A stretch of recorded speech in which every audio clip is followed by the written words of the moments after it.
Need to join some wires together or connect a wire to a PCB? Well, in today's video, we'll go over the basics of soldering, from what you'll need to how to use a soldering iron. If you ever needed to join together two wires or some components onto a PCB board, soldering is a great technique to ensure a strong and lasting bond.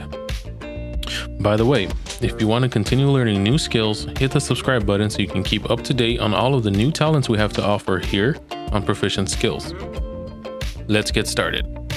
First, we'll need who would have thought, a soldering iron. I like this model from Plusivo. It has a long handle to accommodate giant ungainly hands like my own, while still being thin enough to maneuver for delicate work. Another pleasing feature that's nice to have but not required is this temperature controlled dial. This lets me select the temperature of my iron based on what I am soldering. Generally speaking, the smaller the component, the lower the temperature needed. Next up, we have soldering paste. This stuff is like magic. Seriously. Although it's not necessary, smushing a bit of this onto what we want to join will help distribute both heat and solder, ensuring a strong bond between components. A beginner's dream.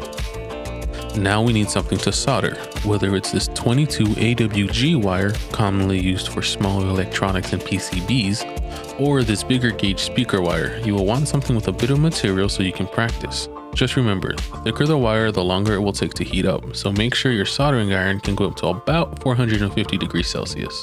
Next, we will need some wire strippers. These are used to remove the outer insulated casing of the wire, and you will commonly see them in these two forms. On the left, we have a model that lists the wire gauges in both American wire gauge, AWG, and millimeters. This is useful for when you know what kind of wire you have. On the right, we have these kinds of pocket strippers. No, you don't give them dollar bills. Instead, you feed the wire through the corresponding hole, press down, and off comes the covering. Useful for smaller gauge wires. When soldering two wires together, we will need some heat shrink tubing. These flexible pieces of rubber come in various sizes and colors. Slipping one of these over the soldered joint and applying heat will shrink the tubing, protecting the soldered area, and acts as the wire's insulating barrier.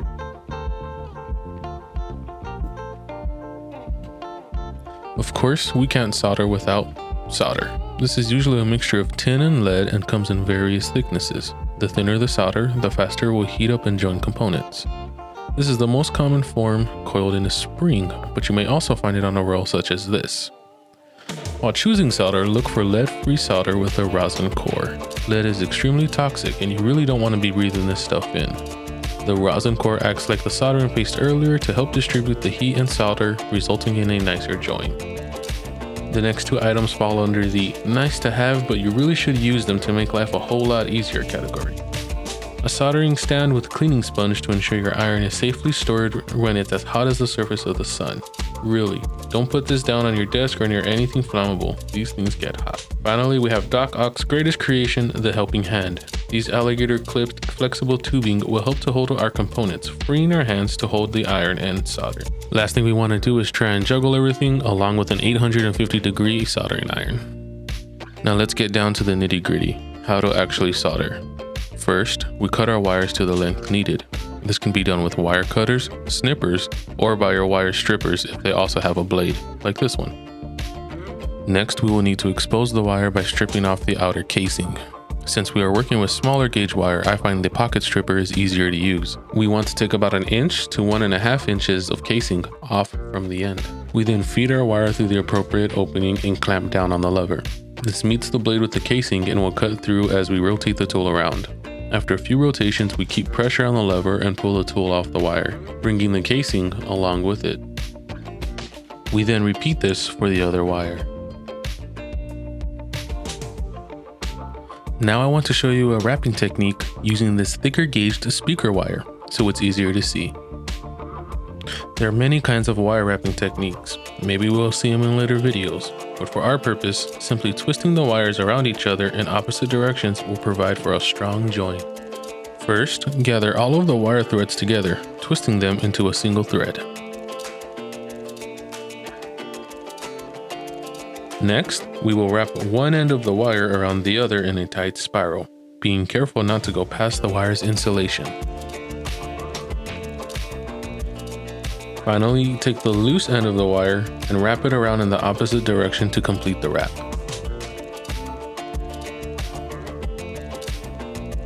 This results in a relatively strong joint that will keep the wires together while we solder. For soldering, we want our iron to heat up to around 400 degrees Celsius or 750 degrees Fahrenheit.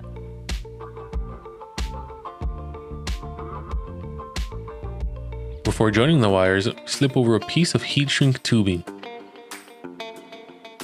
This tubing will be slid over the soldered wires to protect the newly created bond.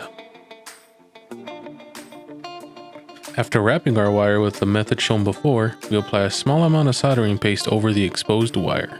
This will help in heat transfer and drawing in solder. After our iron has heated up, we want a clean tip. This can be done by brushing the tip of the iron in a ball of steel wool or against a damp sponge. A clean tip will solder faster than a dirty one. We then want to lightly tin the tip of our iron with some solder. Tinning is when you apply a small amount of solder directly on the tip of the iron. This will make it easier to transfer heat from our iron to the components. When soldering, it is important to heat the components from the opposite side of our solder. This ensures the material is properly heated and the solder will flow through freely, forming a tight bond. You do not want to try to heat the solder on the iron, then transfer it to the components. This makes a cold joint, which will not fully join our components and may introduce air gaps, increasing electrical resistance. As you can see, after soldering, the bond between wires is very strong and cannot be easily pulled apart.